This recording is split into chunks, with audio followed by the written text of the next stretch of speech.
సభాయ నమ. భగవంతుని సృష్టిలో చెప్పుకోదగిన విశేషాలు ఎన్నో ఉన్నాయి. నిజంగా భగవత్ సృష్టిని గురించి ఆలోచిస్తే ఆశ్చర్యకరం వేస్తుంది. భగవంతుడు కేవలం పంచ జ్ఞానేంద్రియాలుండే మానవుని మాత్రమే సృష్టించలేదు. సకల చరాచర జంతు జాలాలని, పశుపక్ష్యాదుల్ని, చేమలు, గుట్టలు మొత్తం అన్నిటిని సృష్టించాడు. సృష్టించిన వాడి బాధ్యత ఏంటంటే దాన్ని స్థితి పరిపాలించడం కూడా ఆయన బాధ్యత. మాట అనకపోతే లయకారకుడు కూడా భగవంతుడే. అందుకని సృష్టి స్థితి లయకారకుడైన భగవానుడు తాను సృష్టించిన ప్రతి ప్రాణికి, అది ఏదైనా కావచ్చు, మనిషి కావచ్చు, జంతువు కావచ్చు, చెట్లు కావచ్చు, పుట్టలు కావచ్చు, గుట్టలు కావచ్చు, కొండలు కావచ్చు, అన్నిటికీ సమన్యాయం చేస్తాడు అనే అవగాహన గనక పంచ జ్ఞానేంద్రియాలు ఇచ్చినటువంటి మనిషి అర్థం చేసుకోగలిగితే, మనిషి కాని మిగతా జంతుజాలాలు, చెట్లు, వృక్షాలు అన్నిటినీ కూడా మనిషి గౌరవిస్తాడు. వాటికి కూడా విలువనిచ్చి వాటిని మనతో సమానంగా చూడటానికి అలవాటు పడతాడు. ఈ అవగాహన లేకపోవటం వల్లే మనిషే చాలా గొప్పవాడు, మిగతా అవన్నీ కూడా తుచ్చమైనవని భావించడం వల్లే మనిషి ఈరోజు సమాజంలో మనిషి కానీ మిగతా వాటి భగవత్ సృష్టిలో ఉండే వాటిని తృణప్రాయంగా ఎంచి వాటిని నిర్లక్ష్యం చేస్తున్నాడు. ఆ కారణంగానే మనిషికి జీవనాధారమైనటువంటి వృక్షాలను నరుకుతూ, అవి నరికిన పాపం మనిషికి సాయం చేయాలనే తపనతోనే ఉంటుంటాయి. ఒక మనిషి తప్ప భగవంతుడు సృష్టించిన అన్నీ కూడా హాని చేసినా అవి మనకి మేలు చేస్తాయి. చూడండి, మనుషులు అనవసరంగా జంతువులు చంపి మాంసాహారాన్ని తింటారు. చూడండి, ఏ పొట్టేలు లేదా కోళ్ళు, వాటిని మనిషి నిర్దాక్షిణ్యం చంపినా అవి చనిపోయినా కూడా మనిషికి ఆహారంగా ఉంటాయి. చెట్లు, చేమలు, చెట్లు చూడండి, వాటిని నరికినా అవి మనకి కలపగా అన్ని రకాలు ఉపయోగపడతాయి. కొండలు, వాటిని బాంబులు పెట్టి పేల్చిన ఆ రాళ్లే నిర్మాణ రంగానికి ఉపయోగపడుతుంది. ఈ భగవంతు సృష్టిలో ఏది చూడండి వ్యర్థం అనేది ఒకటైనా ఉందా? ఆ ఒక్కటి ఉంది. ఏం తెలిసిన అవగాహన రాహిత్యంతో, అహంకారంతో మిడిచిపడేటువంటి మానవుని యొక్క బుద్ధి. ఇది ఎందువల్ల అలా జరుగుతుంది అంటే భగవంతుని గురించిన అవగాహన లేకపోవటం, భగవత్ సృష్టిలో అందరికీ సమాన ప్రాధాన్యత ఇచ్చాడనే విషయం తెలుసుకోకపోవడం వల్ల ఇలాంటివి జరుగుతుంటాయి. అందుకనే భగవంతుడు ఇచ్చిన వాటన్నిటిలో కూడా మనం ఎలా ఉన్నాం అవి కూడా అలాగే ఉన్నాయని తెలియజేయడమే ఈరోజు మీ ముందుకు వృక్ష ఆయుర్వేదం అనే సాన్ని తీసుకొచ్చారు. అంటే మనం ఎలాగైతే పంచ జ్ఞానేంద్రియాలతో బ్రతుకుతున్నామో అలాగే వృక్షజాతి కూడా మనలాంటిదే అని ఈరోజు మీకు తెలియజేయటంలో ఉద్దేశం ఏంటంటే, రానున్న రోజుల్లో అయినా సరే ప్రతి మనిషి కొత్త చెట్లను నాటకపోయినా పర్వాలేదు, కానీ ఉన్న చెట్లు నరకకుండా ఉండి వృక్షో రక్షతి రక్షిత అనే దాన్ని సార్థకత చేసుకుందామనే ఉద్దేశంతో మీ ముందుకు వచ్చాను. మొదటగా ప్రార్థన. శ్రీరామ రామ రామేతి రమే రామే మనోరమే సహస్రనామ తత్తుల్యం రామనామవరాననే. బాహ్యేంద్రియములు, అంతరింద్రియములను కలిగి సుఖదుఖాలను అనుభవిస్తూ పంచమహాభూతాలతో కూడినటువంటి శరీరం ఉన్నటువంటి మనుష్యులకు వలనే వృక్షాలు సుఖదుఖాలు, జనన మరణాలు స్వభావ సిద్ధాలు అని తెలుసుకోవాలి. తప్పకుండా అది తెలియదగినది కూడా. గొప్పదైన మరియు కఠినములు వృక్షములు కూడా ఆకాశ గుణం ఉంటుంది. ఆకాశం అంటే అవకాశం కాబట్టి అవి అందరికీ ఎల్లప్పుడూ ఫలాలను, పుష్పాలనిచ్చి సంతృప్తి పరుస్తుంది. అధిక వేడిమి వలన మానవుని శరీరం యొక్క చర్మము వాడినట్లుగా వృక్షము యొక్క పట్ట, పండ్లు, పూలు మొదలగునవి కూడా వాడిపోతూ ఉంటాయి. ఆకులు రాలడం, పట్ట చెడిపోవటం అనేది నిస్సందేహంగా స్పర్శ గుణము చేతనే కలుగుతున్నది. పంచ జ్ఞానేంద్రియాలో చర్మం అయిపోయింది. వాయు వలన, అగ్ని వలన, పిడుగు వలన పండ్లు మరియు పూలు శీతలమవుతూ ఉంటాయని మనం చూస్తూ ఉంటాం. అంటే అవి శబ్దాన్ని గ్రహిస్తూ వింటూ ఉన్నవి, అంటే చెవి.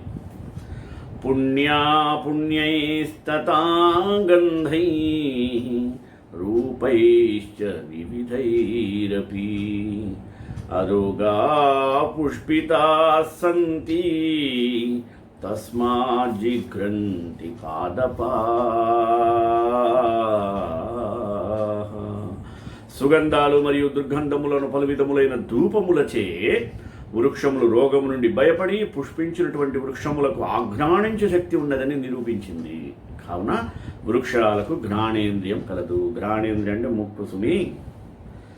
వృక్షములు వ్రేళ్ల చేత, అంటే వాటి యొక్క వేరును చూసారా, రూట్స్ అంటారు, వాటి చేత నీళ్లను పీల్చడం, అవి వ్యాధి నుండి ఉండుట కనబడటం వలన ఆ వృక్షంలో వాటి కలిగిన రోగాలను ఔషధము చే నివృత్తి చేయడం వలన చెట్లకు రసనేంద్రియము కలది కనుక నాలిక ఉన్నది. వృక్షములు సుఖదుఖాలు గ్రహించబడన ఛేదింపబడినవి మరలా మొలుస్తూ ఉంటాయి కనుక వృక్షములు జీవములు కలది అని మనం సులభంగా గ్రహించాలి సుమి. వృక్షములు జీవము కలిగి అగుటచే అవి గ్రహించిన జలమును అగ్ని వాయువును జీర్ణింపజేయుచున్నవి. అందువలన వృక్షములకు కూడా ఆహార పరిణామము కలదు. అనగా వృక్షములు కూడా మనలాగే ఆహారం కావాలని స్పష్టంగా తెలియజేస్తుంది. ఆహారమును స్వీకరించడం చేతనే స్నేహ వృద్ధి, అనగా చెట్లు బలియుట మరియు మధ్య వృద్ధిని పొందుతుంది. ఈ విధంగా వృక్షశాస్త్రం మనకి తెలియజేస్తుంది సుమి. తస్మాద్రాజ్ఞాం హి శుభదం పుత్రపౌత్రాదివర్ధనం పశ్చిమోత్తర పూర్వేషు భవేదుపవనం కృతం. గృహమునకు దక్షిణమందలి నైరుతి ఆగ్నేయ దిక్కుల యందు తోటలు అంటే ఉద్యానవనం నిర్మించరాదు. ఒకవేళ ఏర్పాటు చేస్తే మనదంతా వక్రబుద్ధి కదా, చేయొద్దని చేస్తామన్నాం కదా, అట్టి ఇంటి యజమానికి కలహము, భయము, నష్టము, కష్టాలు వచ్చి చేరుతాయి. కావున యజమాని చేత మరి ఏం చేయాలి, ఎక్కడ చేయాలి?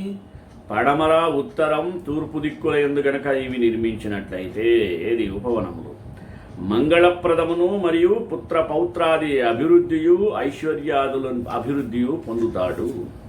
మనలో చాలామందికి ఇంటికి నీడనిచ్చే చెట్లు నాటుతుంటారు. కానీ వృక్షశాస్త్రం ఏమి తెలియజేస్తుందంటే ఎటువంటి వృక్షమైనప్పటికీ ఇంటికి నీడనిచ్చినదిగా ఉండరాదు. బంగారు చెట్టుగా ఉన్నప్పటికీ గృహద్వారమునందు ఎట్టి పరిస్థితుల్లో ఉంచరాదని తెలుసుకోవాలి అని మనం చెప్పారు. అందుకని చూడండి, ప్రాచీన కాలంలో మండువా లోగిళ్ళు ఉండేవి. మీరు ఎంట్రన్స్లో ఒక అరుగులు రెండు పక్కల ఉండేవి. లోపల ఎక్కడ కూడా ఎంట్రన్స్ నుంచి చివరి వరకు ఎక్కడ ఒక చెట్టు ఉండదు. లోపలికి వెళ్ళిన తర్వాత చాలా ప్రదేశం, ఖాళీ ప్రదేశం ఉండేది, దొడ్డి అంటారు. అక్కడ ఎన్ని రకాల చెట్లు ఉండాలి, అన్నీ ఉంటాయి. అంటే ప్రాచీనులు, మన పూర్వీకులు ఈ సంప్రదాయాన్ని చక్కగా పాటించేవాడు. ఇప్పుడు ఆధునిక విజ్ఞానం పేరిట ప్రతి ఇంటి ముందే చెట్టు పెడుతున్నారు షో కోసం. అది ఆ ఇంటికి చేటు చేస్తుందనే విషయం వృక్షశాస్త్రం చెబుతుంది, చేయొద్దండి. అలాగే రేగు చెట్టు, అరటి చెట్టు, దానిమ్మ చెట్టు, మాదీపల చెట్టు ఇవి ఎవరి యొక్క ఇంటి యందు పెంచుతారో ఆ ఇంటి యజమాని సమస్త అభివృద్ధిని కోల్పోతాడు. అలాగే ఎవరైనా తమ ఇంటి యందు ఎల్లవేళలా సుఖమును పొందవలను అని అనుకున్నట్లయితే మద్ది చెట్టు, సంపంగి చెట్టు, మోదుగ చెట్టు, విరిగి చెట్టు మరియు కానుగ చెట్టు అనే 5 రకాల చెట్లను తమ ఇంటి ముందు ఎట్టి పరిస్థితిలో నాటకూడదు. నీలిం హరిద్రాం చ నరస్సదోక్త పుత్రైర్ధనై సంక్షయమభ్యుపేయాత్ ఏతాం తు సర్వాన్ స్వయమేవ జాతాన్ చింధ్యాదృశీణాం వచనాద్విధిజ్ఞః. ఎవరైతే తమ ఇంటి యొక్క ఆవరణలో నీలి, పసుపు అను వాటిని తమ తోటలో వేయరాదు. మరి ఒకవేళ ఆ విధముగా చేసినట్లయితే ఆ ఇంటి యజమానికి పుత్రనాశనము తప్పదు, ధన నష్టము కలుగుతుంది. పైన చెప్పబడిన నీలి, పసుపు చెట్లు స్వయంగా వాటంతట అవే వలిచింది. అప్పుడు ఏం చేయాలి సార్? సమూలంగా పెకలించి వేయాలి అని మన ప్రాచీన మహర్షులు వృక్షాయుర్వేద శాస్త్రం ద్వారా మనకి తెలియజేశారు. వారిది ఏష పంథాహ మహర్షేహ అన్నారు. ఇది మహర్షులు నడిచిన మార్గం. అది చూసుకుని మనం నడవాలి, వితండవాదాలు చేయకూడదు. నచ్చితే చెయ్యి, నచ్చలేదా వాదం చేయకుండా నచ్చితే నచ్చకపోతే కర్మ మన చేయలేదు.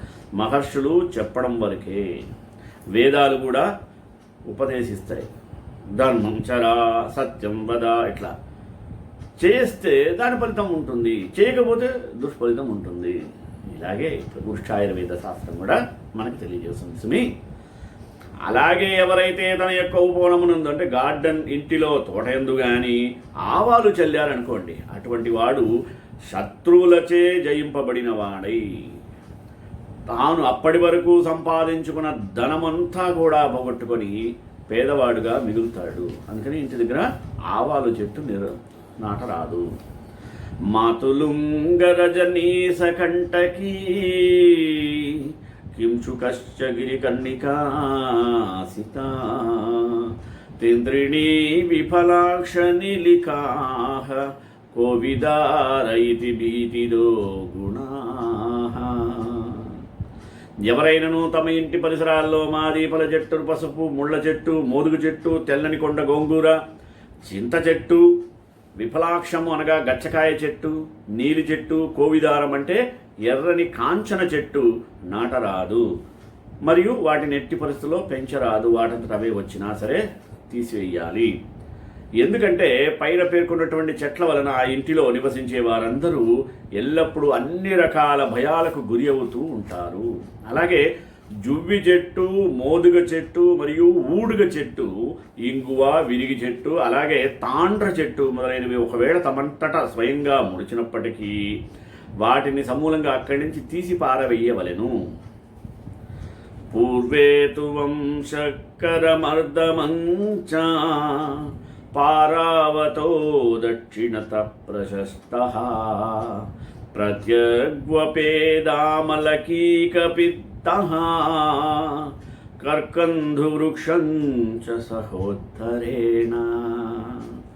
ఇప్పటి వరకు పెంచకూడనిది, నాటకూడని వృక్షాల గురించి తెలుసుకున్నాం కదా. కనుక ప్రస్తుతం ఇంటి పరిసరాల్లో అంటే తోట ఏమైనా ఉందనుకోండి, తూర్పున వెదురు చెట్లు, కరివేప చెట్లు, దక్షిణ దిశయందు పారావత చెట్టును నాటవలను. అంటే పడమర దిక్కు ఉసిరిక చెట్టు చేయొచ్చు, ఉత్తర దిక్కు యందు రేగు చెట్టు, వెలగ మొదలైన చెట్లు నాటి పెంచిన ఎడల ఆ ఇంటిలో సకల శుభాలు కలుగుతుంది. వృక్షాయుర్వేద శాస్త్రం తెలుస్తుంది. పువ్వులున్న పండ్లను, భోగమునకు ఉపయుక్తమైనటువంటివి ఏ వృక్షములైతే పుష్పింపక మరియు ఫలింపక కొనలందు ఆకులు కూడా లేకుండా ఏ చెట్లు పుష్పించకే కాయలు కాచును, ఆ చెట్లను మీ తోటలందు పెంచరాదు మరియు నాటరాదు. ఎందుకంటే అవి అశుభ ఫలాలనే ఇస్తుంది. అనగా పుష్పించక ఫలమునిచ్చడి చెట్లు ఏమేమి? పనస, మేడి. ఇవి అడవుల్లో ఉండాలి కానీ ఇళ్లలో ఉండేవి కాదు సుమి.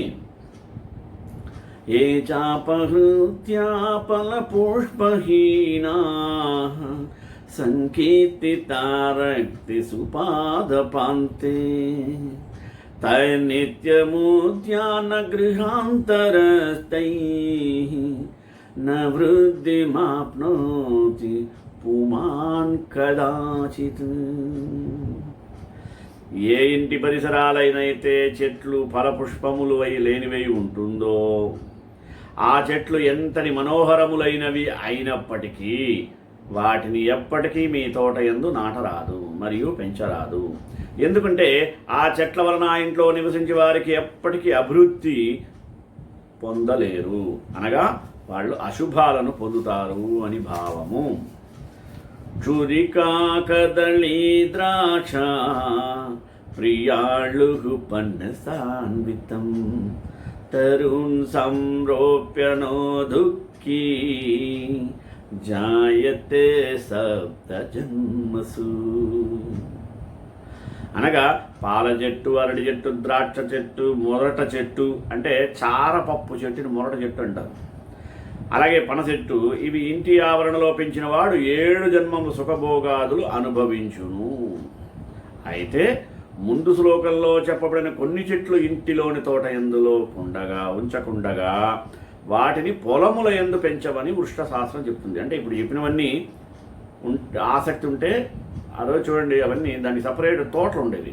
పొలాల్లో వరి పండించిన, నిత్యావసరమైనటువంటి వాటిని పండించిన కొంత భాగం ఇలాంటి వాటి కోసం, సీజనల్ ఫ్రూట్స్ కోసం పెంచేవాడు. అలా తోటల్లో పెంచండి కానీ ఇంట్లోపల పెంచకండి అనేది వృక్షాయుర్వేద శాస్త్రం.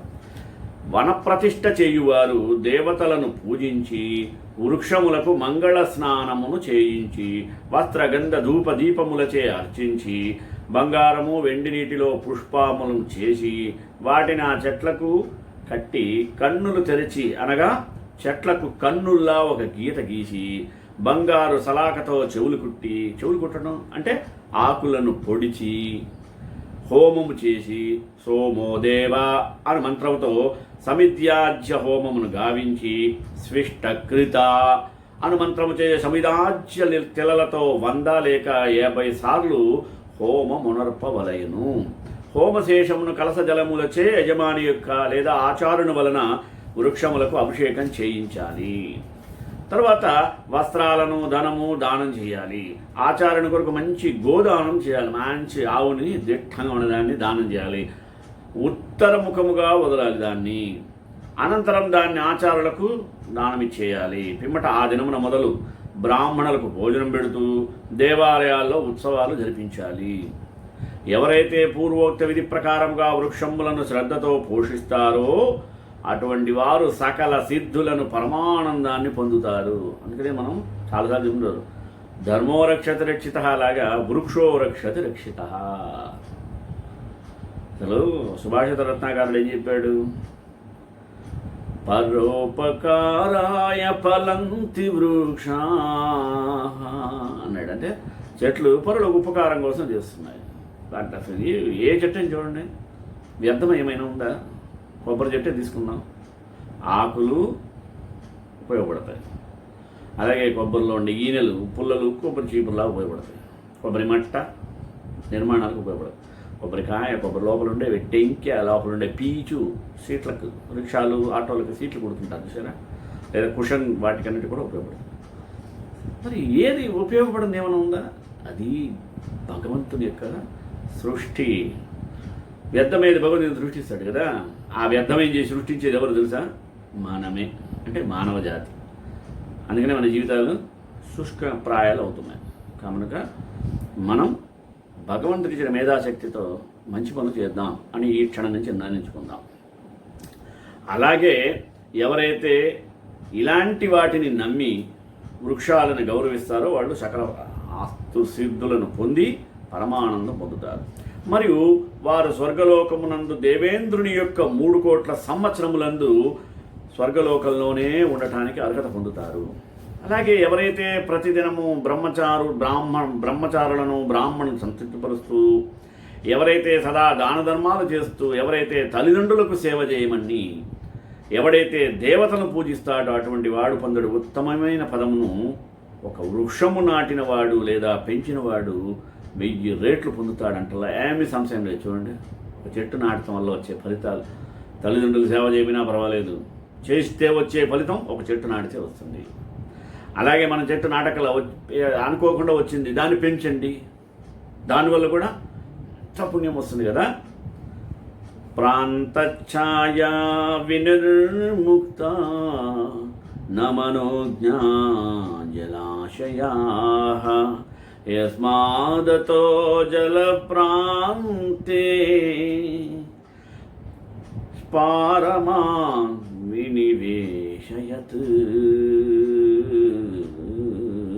చెరువులు, గుంటలు, బావులు, మడుగులు, నదులు మొదలగు జలాశయాలు ఉన్నటువంటి చోట ఆరామంబు అంటే తోటను నిర్మించాలి. అటు చెట్లను ఉంచిన ఎడల జలాశయ ప్రదేశములందే వనము లేక ఆరామాలను నిర్మింపాలి అనేది శాస్త్రం. వృక్ష ఆరోపణ భూ నిరూపణం. చెట్లు నాటడానికి భూమిని స్వీకరించడం ఎలా?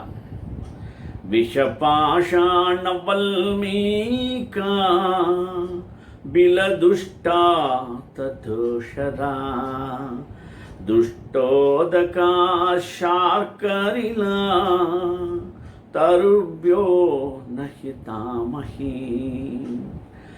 విషము గల రాళ్ళు గల ప్రదేశము, పుట్టలు గల ప్రదేశము మరియు గోతులు బాగా ఉండేటువంటి ప్రదేశాలున్నాయే, అటువంటి చోట చవిటి నేల కూడా ఉంటుంది. అక్కడ కానీ మంచినీళ్ళే లేని చోట, గులకరాళ్ళు మాత్రమే ఉండే చోట చెట్లు నాటడానికి పనికిరాదు. అలాగే విషపాషాణ అనుదానికి కొందరు విషమమైన భూమి అంటే బంజరు భూమి లాంటివి, పనికిరానివి, రాళ్ళు గల నేలయు పనికిరాదని వృక్షశాస్త్రం నిర్వచనము. శ్యామలవర్ణమైన భూమియును మిక్కిలి లోతుగా కాక జలము ప్రవహించు భూమియును పచ్చని గడ్డి చక్కగా పెరుగునట్టి చోటును వృక్షములు నాటుటకు కానీ పెంచుటకు కానీ శ్రేష్టమైనది. అంటే మన చెట్లకు నీళ్లు పోయకపోయినా అవి సహజంగా అక్కడి నుంచి స్వీకరిస్తాయి కదా. అందుకని ఎప్పుడైనా మనం అయ్యో చెట్లు నాడేదాన్ని పోషించాల్సి వస్తుందేమో అనుకున్నప్పుడు అలాంటి చోట నాటండి, సహజంగా పెరుగుతాయి. అప్పుడు కూడా ఫలితం కూడా సహజంగానే వస్తుంది. జలము తరచుగా లేని చోట అంటే నిరంతరము భూమి చెమ్మగిల్లక ఉండే ప్రదేశము, జలము కలదిగి సాధారణమైన భూమి శ్రేష్టమైనది. అట్టి భూమి యందు అన్ని రకాల చెట్లను నాటవచ్చు. ఇంకా పన్నస కులిచ తాళి వంశజంబీరజంబు తిలక ఘటక దంభామ్రాత ఖర్జూర పూగా కదళిత నిశమృత్వీ కేతకీ నారికేళ ప్రభృతయ ఇతి చాన్యే ప్రాయశోనుపజాస్యుః. నేరేడు, ప్రబ్బలి చెట్టు, కలప, మేడి, మద్ది, మాదీఫలం, ద్రాక్ష, నిమ్మ, దానిమ్మ, ఊడుగు, తిలకము, పనస, కానుగ, మామిడి ఇలాంటి 16 రకాల వృక్షాలు జలము విశేషముగా స్థలంలో బాగా పెరుగుతుంది. అంటే వాటికి నిరంతరము నీటి ఆవశ్యకత ఉంటుంది కనుక అలాంటి ప్రదేశాల్లోనే వాటిని మనం పెంచాలి అనేది వృక్షశాస్త్రం మనకి తెలియజేసింది. అలాగే నేరేడు, పనస చెట్టు, దేవదారు, నిమ్మ దాని పొలాల్లో బాగా తడిపి నేయి, గోమయము, వాయు విళంగముల చూర్ణము వీటన్నిటినీ కలిపి విత్తనములకు మర్దన చేసి నాటాలి. మనకు తెలియదు కానీ ప్రాచీన కాలంలో ఇవన్నీ చేసేవాళ్ళు. పనస, అశోక, అరటి, నేరేడు, నిమ్మ, దానిమ్మ, జువ్వి, ఉసిరిక, మాదీఫలం లేదా దబ్బ చెట్టు అంటారు. దబ్బ పండ్లు బాగుంటాయి, దబ్బకాయ పచ్చడి అంటుంటారు. అడవి చేమంతి మొదలైన వృక్షములు గడ్డతో పాటుగా లేక వేరుతో పాటు కానీ లేక వీటిలో కొన్నింటిని కొమ్మలను కానీ నాటునప్పుడు వాటికి గోమయాన్ని బాగా దట్టంగా పట్టించి నాటవలెను. ఘృతో క్షీరతిలక్షౌచ ద్రవిడం క్షురగోమయా మూలస్కంద విలిప్తానాం సంక్రామణ నిరూపణం. అరటి మొదలగు చెట్ల యొక్క గడ్డలకు కానీ తక్కిన చెట్ల యొక్క వ్రేళ్లకు కానీ వట్టి వేళ్ల చూర్ణము, నువ్వుల పొడి, తేనె, వాయు విడంగముల చూర్ణము, గొలిమిడి విత్తనముల చూర్ణం అంటే పొడి, నెయ్యి, పేడ వీటిని కలిపి పట్టించి నాటవలెను. అంటే సంక్రామణమనగా ఒక చోట నుండి వేరొక చోటికి గురిపోయి నాటుట అని అర్థము. ఆయా కాలములందు పండినటువంటి పండ్లను బలవంతముగా కోసి చక్కగా ఎండలో ఎండబెట్టి పాలతో తడిపి 5 రోజులు ఎండలో ఎండబెట్టాలి. విత్తనమునకు వాయు విళంగముల కషాయమును నెయ్యిని చేర్చి పొగవేసి నేల ములక, వాకుడు చెట్టు సమూలముగా కాల్చినటువంటి బూడిద, కురరి అనడి పక్షి యొక్క మలములను కాల్చిన బూడిదయు అను ఈ రెండిటిని పాలలో కలిపి విత్తనాలకు బాగా పట్టించి విత్తనములంటే బాగా పిసికి ఆ తర్వాత 5 రోజులు ఎండబెట్టి అడుపిదప ఆవు పేడ, ఆవు మూత్రం వీటితో పిసికి ఒక్కొక్క రోజు నాటినటువంటి ఎడల విత్తనాలు చాలా త్వరితగతిన వృద్ధిని పొంది ఫలాలను ఇస్తాయి. ఇవన్నీ ఎట్టసారి సాధ్యమవుతుంది అని అనుకుంటారేమో. ఇప్పుడు మనం కొనేటువంటి ఎరువులు కానీ చెట్లకు కావాల్సిన బలమైనటువంటి మందులు, పొటాషియం ఇవన్నీ ఉన్నాయే, ఇవి మనకు తెలియదు. రెడీమేడ్కి సనగడి తీసుకుంటాం. అవన్నీ ఇలాంటి వాటితో తయారు చేయబడిందే. అలాగే విళంగముల కషాయము, తేనెయో చేర్చి విత్తనములను పట్టించి నాటినడల త్వరగా మొలుస్తాయి. ఇప్పటివరకు ఎలా నాటాలి, ఏ రకంగా నాటాలి? ఇప్పుడు చెట్లకు కనుక మనుషులతో సమానంగా వచ్చినప్పుడు మనిషికి వచ్చిన రోగాలు చెట్లకు వస్తాయి కదా, అప్పుడు ఏం చేయాలి? అందుకనే వృక్ష చికిత్స విధానము కూడా తెలుసుకోవాలి. కటుతిక్త కషాయరసైః పవనః పిత్తం కటోష్మలవణామ్లైః స్నిగ్ధమధురామ్లలవణైః శ్లేష్మకాయాతితరోః. కారమును చేదుగల కషాయమును చెట్టునకు పోసిన వాతరోగ నివృత్తి యగును. కారాన్ని ఉప్పును లేదా పులుపును గల కషాయము వెచ్చగా పోసినచో పిత్తరోగం నశిస్తుంది చెట్లకి. తీపి పులుపు ఉప్పు గల కషాయమును గుజ్జుగా పోసిన ఎడల శ్లేష్మ రోగము నశిస్తుంది. గుజ్జుగా నుండి మాంసరసములు పోసిన వాతరోగము నివృత్తి యగును. మిక్కిలి గుజ్జును పోసిన పిత్తము నివృత్తి యగును. కారమును పులుపును గల వెచ్చని కషాయము పోసినచో శ్లేష్మము శమించును. ఇప్పుడు కూడా మనం పల్లెలో కొంచెం ఆర్థడాక్స్ ఫ్యామిలీస్ ఇళ్లలో చూస్తే బియ్యం కడిగిన తర్వాత ఆ నీళ్ళని లేదా ఆకుకూరలు వాటిని తరిగిన తర్వాత మిగిలిన నీళ్లను కాలువలో పోయకుండా చెట్లకు పోస్తారు. అదో రకమైన బలమైనటువంటి ఒక ఆహారం లాంటిది చెట్లకి. తర్వాత అంకోలా తైల విధి. ఇదేంది వెరైటీ ఉంది స్వామి. నిస్తుషాం కోల బీజాన్ని చూర్ణయిత్వా భావయేన్ సప్తధాతతిలేలైన మర్దయే దుష్ణవారిణ. పై పొట్టు తీసిన ఓడుగు విత్తనములను పొడి చేసి 7 సార్లు నువ్వుల నూనెతో వేడి నీళ్లు పోసి మర్దించి గానుగలో నుంచి నూనె తీయవలెను. అట్టు చేయుటకు అనుకూలముగాని ఎడల కంచుపాత్రలో పైన చెప్పిన ఊడుగు చూర్ణపు ముద్దను పట్టించి ఎండలో ఏటవాలుగా ఉంచి దిగువ తైలము పడుటకై వేరొక కంచుపాత్ర నుంచి తైలమును ఉంచినట్లయితే బాగా తైలం దిగుతూ ఉంటుంది అని వృక్షశాస్త్ర నిర్వచనం. ఇప్పుడు పుష్పదోహద నిర్లక్షణం. జాతీనాం మల్లికాయాశ్చ గంధతోయం పరం హితం సదా పుష్పిత జాతీనాం కూర్మమాంసం ప్రశస్యతే. అంటే జాజి మల్లెలు వీరికి చందనాన్ని నూరి కలిపిన జలమును పోయవలెను. ఎల్లప్పుడూ పువ్వులు పూచేటువంటి జాతరకన్నింటికి తాబేలు మాంసమును గెత్తముగా వేయుట శ్రేష్టము. దిన్నాంతే సురయాసీత కరవీర కురండకైః మాధవీ కుసుమం సూతే సర్వకాలే మనోహరం. గన్నేరు గోరింట బండి గురివింద అను వాటికి సాయంకాలమునందు కళ్ళు పోసిన ఎడల నిరంతరం పుష్పాలతో శోభిస్తూ ఉంటాయి. అలాగే మేక, గొర్రె, గోవు వీని గెత్తెమంటే వాడి పెంట అనుకుందాం.